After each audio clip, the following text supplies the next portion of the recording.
தனியார் பள்ளியில் தமிழ்நாடு வில்வித்தை சங்கம் சார்பில் மாநில அளவிலான வில்வித்தை போட்டி. ஏராளமான வீரர் வீராங்கனைகள் பங்கேற்பு.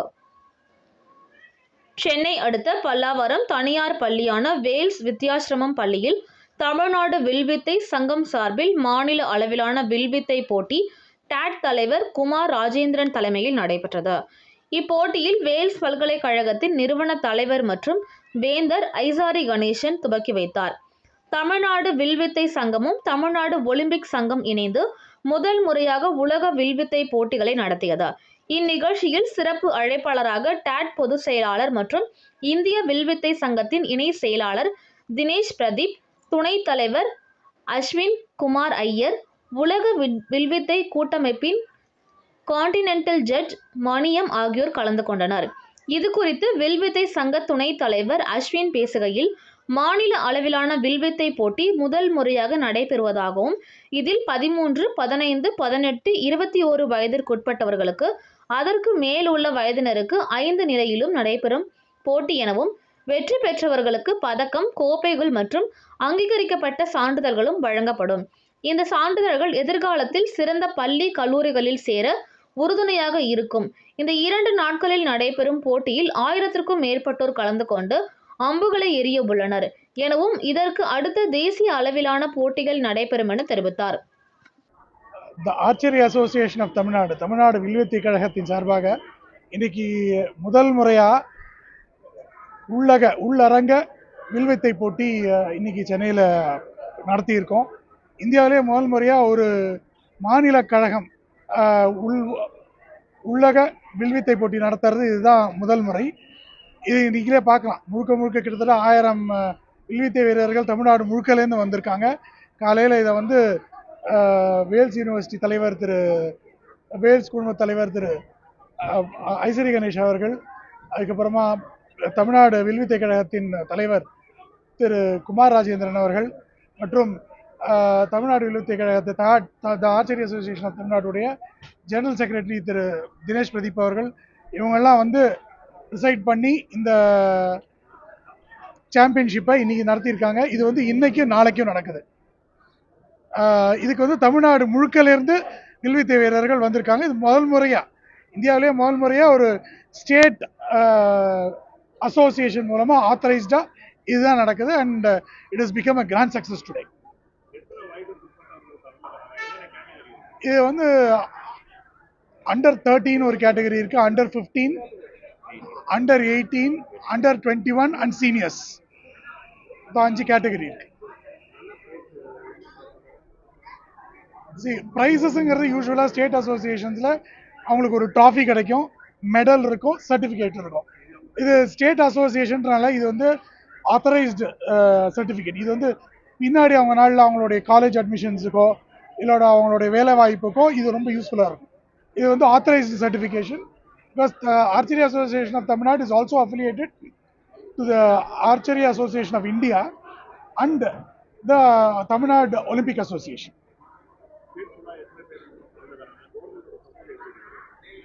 கவர்மெண்ட்டோட சப்போர்ட், நல்ல என்கரேஜ்மெண்ட் நிறையா இருக்குது. ஃபினான்ஷியலி ஒன்றும் நாங்கள் போய் கேட்காட்டாலும் government is always encourage archery. They've always been on our side. எங்கள் பக்கபலமாக இருந்திருக்காங்க.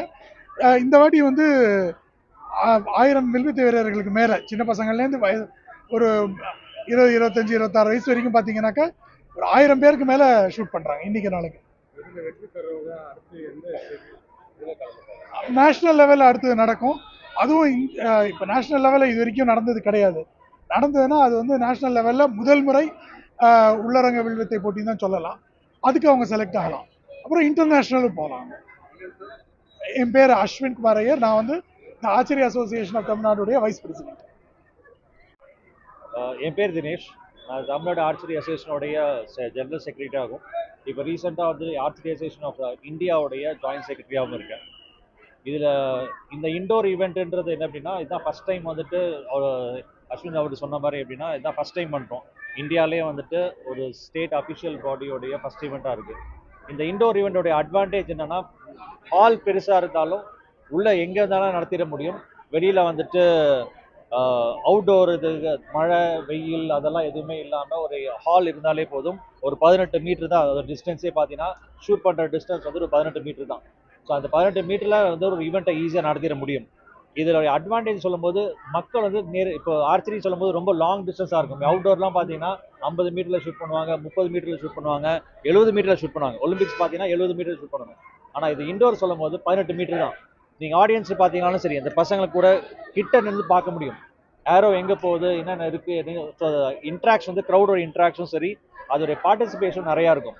அதனால என்ன ஃபியூச்சர் வந்து ஆர்ச்சரியோட இண்டோர் வந்து ரொம்ப அட்வான்டேஜாக இருக்கும். பசங்களுக்கு ப்ராக்டிஸ் பண்ணுற இடமா இருக்கட்டும், இல்லை ட்ரைனிங் பண்ணுற இடமா இருக்கட்டும், ரொம்ப ஈஸியாக கிடச்சிடும். அவுட்டோர்னா பெரிய கிரவுண்ட் வேணும். கிரவுண்ட் வந்துன்னா அவங்க பின்னாடி ஏதாவது ஏரோ பறந்துருமோ, இல்லை யாராவது ஆக்சிடென்ட் ஆகிடுமோ அப்படின்னு நிறைய கவலைகள் இருக்கும், நிறைய சேஃப்டி மெஷர்ஸ் உண்டு. ஆனால் இங்கே வந்துட்டு ஒரு க்ளோஸ் வால் தான், அந்த பக்கம் பின்னாடி வால் தான் இருக்கும். ஸோ சேஃப்டியில் ப்ராப்ளம் இருக்காது, ட்ரைனிங்கில் ப்ராப்ளம் இருக்காது. அவங்களுக்கு ட்ரைனிங் பண்ணக்கூடிய நிறைய அட்வான்டேஜ் கிடைக்கும். ஸோ இங்கே ஷார்ட் டிஸ்டன்ஸ் ட்ரைனிங் பண்ணும்போது அவங்க அவுட்டோர் வரும்போது அதோடைய அட்வான்டேஜஸும் நிறைய இருக்கும். இது பசங்களுக்கு. ஜென்ரலாக வந்துட்டு பார்த்தோம்னா ஆர்ச்சரின்னு சொல்லும் போது ஒரு ப்ரிசிஷன் ஸ்போர்ட்ஸ் சொல்லுவாங்க. ஸோ ப்ரிசிஷன் ஸ்போர்ட் அப்படின்னு சொல்லும் போது டிசிப்ளின் வளரும் ஆட்டோமேட்டிக்காக. ஏன்னா ஒரு ரெகுலராக என்ன பண்ண வேண்டியது இருக்குன்னா டெய்லி வர வேண்டியது இருக்கும், டெய்லி ப்ராக்டிஸ் இருக்கும், அது ஷெட்யூல் டைம் வச்சுருப்பாங்க. அந்த ப்ரிசிஷன் இருக்கும், ப்ராக்டிஸ் இருக்கும், டிசிப்ளின் வரும். உடம்பும் நம்ம பார்த்தீங்கன்னா பெருசாக ஷூட் பண்ணும்போது என்னென்ன பெருசாக இல்லாமல் இருக்கும். ஆனால் நீங்கள் இழுத்து பார்த்தீங்கன்னா தெரியும், அதோடைய போவோட வெயிட்னு சொல்லுவாங்க, பவுண்டேஜ்னு சொல்லுவாங்க. ஸோ ஒரு 20 நம்ம எப்படின்னா ஒரு 5 கிலோ ஒரு எவ்வளோ நேரம் தூக்க முடியும், ஒரு 5 நிமிஷம் தூக்கலாம், ஒரு 10 நிமிஷம் தூக்கலாம். ஆனால் இவங்க என்னன்னா 2 மணி நேரம் வந்துட்டு அந்த போ இழுக்கணும். அந்த பீக் ட்ரான்னு சொல்லுவோம். அந்த பீக் ட்ராவுடைய ஆக்சுவலோடைய வெயிட் எவ்வளோ இருக்கும்னா கிட்டத்தட்ட 18 கிலோலேருந்து 20 கிலோ வரைக்கும் இருக்கலாம். இப்போ நீங்கள் ஒலிம்பிக் போனீங்கன்னா நம்ம இழுக்கிற வெயிட் வந்துட்டு 40 பவுண்டு, 40 பவுண்டுலேருந்து 50 பவுண்ட்ஸ்னு சொல்லுவாங்க. அது வெயிட்டில் கால்குலேட் பண்ணும்போது 18 கிலோலேருந்து 20 கிலோ, 72 ஏரோ ஷூட் பண்ணுவோம். இண்டோரில் பார்த்தீங்கன்னா 60 ஏரோ, 30 ஏரோ ஷூட் பண்ண வேண்டியதாக இருக்கும். அப்போனா 30 தடவை என்ன பண்ணுறாங்கன்னா அவ்வளோ வெயிட் இழுக்கிறாங்க. அது அவ்வளோ ஈஸி கிடையாது. அப்போ என்னன்னா ட்ரைனிங் வந்து ஃபிசிக்கலாக இருக்கும், மென்டலாக இருக்கும். ஸோ ரெண்டுமே கம்பைன் பண்ணுற ஸ்போர்ட் தான் இதோடைய அட்வான்டேஜ். ஆர்ச்சரி ஏன் வந்து அது டாப் லெவல் இருக்குன்னா இதுதான் அதோடைய அட்வான்டேஜ். வந்து காஸ்ட்லியான கேம்னா இந்த கேம் தான். இது வந்து பொருள் எல்லாமே விலை உயர்ந்த பொருள் தான். நடுத்தர கீழ்த்தர இருக்கக்கூடிய ஸ்டூடெண்ட் மாணவர்கள் அவங்க பைக் எடுத்தால் எப்படி அவங்களோட பட்ஜெட்டும் இதாக இருக்கா, அந்த பொருள் அரசு தரப்பில் கிடையாது.